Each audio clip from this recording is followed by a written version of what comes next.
نسل ما مظلوم بود. شما نگاه کن چجوری قناق پیچمون میکردن، خدا شاهده. انگار اسیری گرفتن، انگار که مثلا ما میخوایم الان دست پا دراریم در بریم تو کوچه بازی. آخه تو این سن خدا شاهده نگاه کن یه جوری قناق پیچمون میکردن، یعنی یه ذره اگر تر میزدیم تا پس گردنمون میومد تا غروب هم نمیشستیم، چون حال نداشتن کنه بشورن. واقعا چقدر ما صبور بودیم. ولی خدا وکیلی نسلمون انقدر خوشگله به خاطر همین نوع قناقه بود. کلقندی درستمون میکردن ضد ضربه. من خودم 3 بار یخچال افتاد روم هیچیم نشد، انقدر که پتو پیچون اوین دارم.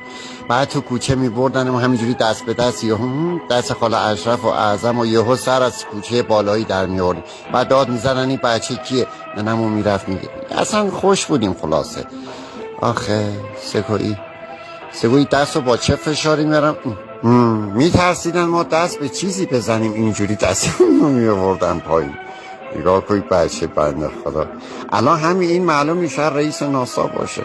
نسل ما همه آدم حسابی بودن خدایی.